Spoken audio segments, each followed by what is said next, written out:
नमस्कार मित्रांनो, मी ईश्वर साळुंखे आपल्या सर्वांचं ईश्वर पॉझिटिव्ह सोल या यूट्यूब चॅनलमध्ये हार्दिक स्वागत करतो। जर तुम्ही पहिल्यांदा विमान प्रवास करणार असाल तर हा व्हिडिओ तुम्ही नक्की बघा। हा व्हिडिओ पाहिल्यानंतर तुमची पहिल्या विमान प्रवासाची भीती अगदी मंतर होऊन जाईल। व्हिडिओ आवडल्यास लाईक करा आणि आपल्या मित्रपरिवारासोबत नक्की शेअर करा। चला तर मग व्हिडिओला सुरुवात करूया। तर आज मी ऑफिस कामासाठी बँगलोरला जात आहे आणि आता मी निघालोय आमच्या घरून एअरपोर्टसाठी। मित्रांनो, प्रवासाला निघण्याच्या 2 दिवस अगोदर तुम्ही वेब चेकिंग नक्की करून घ्या।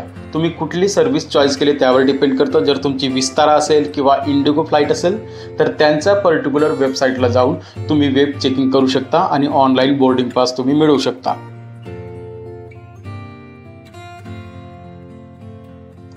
पुणे हे सैनिकी विमानतळ असल्या कारणाने मला या ठिकाणी व्हिडिओ घेता आले नाही। आता ही आहे पहिली स्टेज। या ठिकाणी तुम्हाला एअरपोर्टला प्रवेश दिला जातो। त्यासाठी तुम्हाला तुमचे कुठलेही ID प्रूफ जसे की पॅन कार्ड, आधार कार्ड आणि त्यासोबत तुमचे जे तुम्ही वेब चेकिंग केलेले बोर्डिंग पास असतो तो दाखवा लागतो। तो आयदर प्रिंट सुद्धा चालतो किंवा सॉफ्ट कॉपी सुद्धा चालतो। आता पुढील स्टेप आहे लगेज बॅग चेक करणे। म्हणजे जर तुमची फ्लाईट इंडिगो असेल तर इंडिगोद्वारा तुमचे सामानाची चेकिंग केली जाते आणि त्यानंतर लगेज तिसरी स्टेज म्हणजे तुम्हाला ती सामान बॅग जमा करावी लागते। ते तुमचं ID प्रूफ वगैरे काहीतरी मागतात, चेक करता आणि त्यानंतर तुमचं लगेज जमा होते आणि ते फिजिकल बोर्डिंग पास तुम्हाला सबमिट करता। त्यानंतर पुढील स्टेप आहे म्हणजे हँडबॅग सिक्युरिटी चेकिंग। मित्रांनो, हँडबॅग म्हणजे जी तुम्ही तुमच्या सोबत ट्रॅव्हलमध्ये म्हणजेच फ्लाईटमध्ये सोबत कॅरी करणार आहे ती म्हणजेच हँडबॅग। आणि याच बॅगेमध्ये तुम्हाला सर्व इलेक्ट्रॉनिक डिव्हाइसेस जसे की लॅपटॉप, मोबाईल, चार्जर्स, एअरबड्स या सर्व गोष्टी त्यात ठेवाव्या लागतात। कुठल्याही प्रकारची इलेक्ट्रॉनिक गॅजेट किंवा वस्तू तुम्ही लगेज बॅगमध्ये ठेवू नका, नाहीतर ते प्रॉब्लेम क्रिएट करू शकतात। म्हणून सर्व इलेक्ट्रॉनिक गॅजेट फक्त तुमच्या हँडबॅगमध्येच ठेवा। या ठिकाणी तुम्हाला एक ट्रे दिला जातो आणि त्या ट्रेमध्ये सर्व तुमची बॅग एम्प्टी करावी लागते आणि ऑल तुमचे इलेक्ट्रॉनिक गॅजेट या ठिकाणी ठेवावे लागतात आणि ते स्कॅन करून चेक करतात। हँडबॅग चेकिंग झाल्यानंतर तुमची इंडिव्हिज्युअली चेकिंग सुद्धा केली जाते, जेणेकरून तुमच्याकडे कुठल्याही प्रकारचे इतर गॅजेट किंवा हत्यार असायला नको। आणि चेकिंग दरम्यान जरी तुमच्याकडे कुठलंही मेटल डिव्हाइस सापडले तरी तुम्हाला लगेच 15, 20, 25 वर्षाची जेल होणार नाही।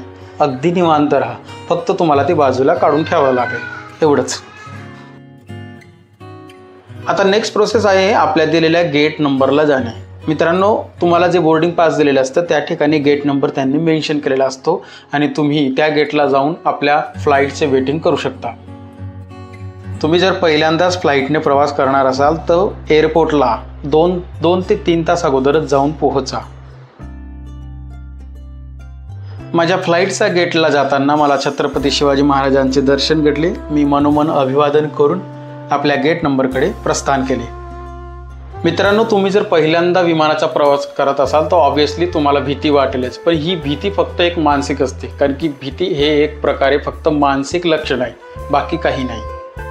आणि आता तुम्ही जर माझा हा व्हिडिओ बघून जात असाल तर अगदी निवांत राहा।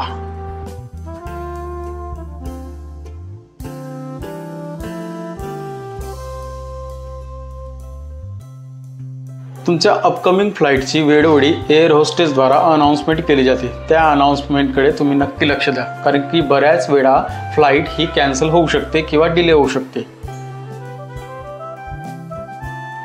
अनाउन्समेंट झाल्यानंतर तुमचे बोर्डिंग पास ते चेक करता आणि त्यानंतर तुम्हाला विमानात एंट्री मिळते।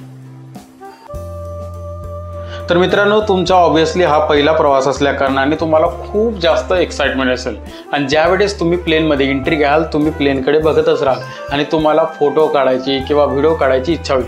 पण आजूबाजूच्या लोकांना बघून तुम्ही विचार करत असाल की यांना कसं वाटेल किंवा लोक काय म्हणतील। हा विचार जर तुम्ही करत बसलात तर तुम्हाला फोटो काढता येणार नाही। त्यापेक्षा लोक गेले भाडमध्ये, त्यांचा अजिबात विचार न करता बिंदास फोटो, सेल्फी, तुम्हाला जे हवं ते करा। मित्रांनो, माझा व्हिडिओ बनवायचा उद्देश हाच असतो की लोकांपर्यंत चांगल्या प्रकारे माहिती पोहोचवावी आणि मी तो प्रयत्न सतत करत असतो आणि यासाठी मला प्रोत्साहनाची गरज असते आणि जे तुम्ही माझ्या व्हिडिओला लाईक किंवा कमेंट करून करू शकता। जर तुम्ही माझा व्हिडिओ पहिल्यांदा बघत असाल तर कृपया चॅनलला नक्की सबस्क्राईब करा आणि कमेंट करा की तुम्हाला ह्या व्हिडिओबद्दल काय आवडले किंवा कशा प्रकारे अजून इम्प्रूव्हमेंट करता येईल। तर एकदा तुम्ही विमानात एंट्री घेतल्यानंतर दोघं साईडला 3 टाईपचे सीट असतात। तुमचा पहिला विमान प्रवास असेल तर तुम्ही नक्की विंडो सीटच बुक करा आणि विंडो सीट बुक हे तुम्ही वेब चेकिंगद्वारे करू शकता। फ्लाईटच्या टेक ऑफ अगोदर एअर होस्टेसद्वारे काही इन्स्ट्रक्शन दिले जातात आणि अशा प्रकारे या विमानाने उड्डाण घेतले बँगलोरसाठी आणि मला वरून व्ह्यू पाहताना मला अतिशय युनिक आणि वेगळा असा आनंद प्राप्त झाला।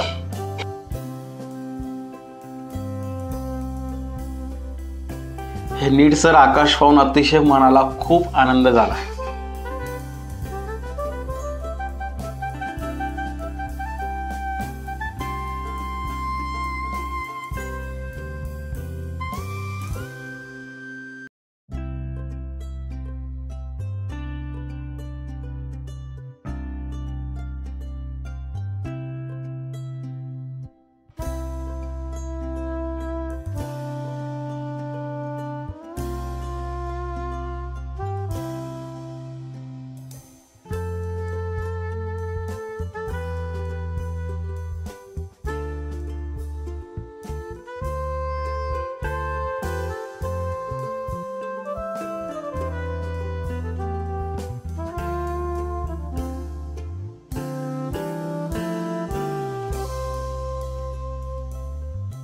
मी ज्या दिवशी गेलो होतो त्या दिवशी प्रचंड पावसाचं वातावरण होतं म्हणून मध्ये मध्ये असे धुके सुद्धा यायचे।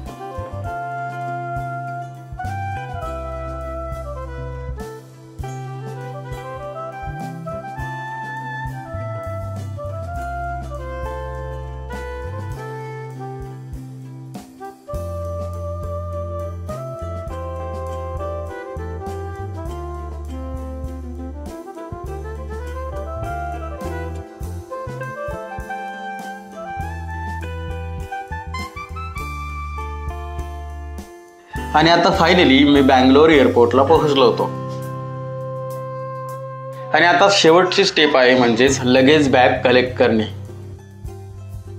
एकदा फ्लाईटची लँडिंग झाल्यानंतर एअर होस्टेसद्वारा आपल्या बॅगेज कुठल्या बेल्टला अवेलेबल असतील याची अनाउन्समेंट केली जाते आणि जर तुम्हाला ऐकून आलं तर तुम्ही ऑब्विसली त्यांना विचारू शकता की कुठल्या बेल्टला आपला सामान किंवा लगेज बॅग अवेलेबल असतील। तर या प्रकारच्या बेल्टवर ते आपल्या संपूर्ण बॅग लोड केलेल्या असतात आणि तुम्ही आपल्या बॅग इथून कलेक्ट करू शकता।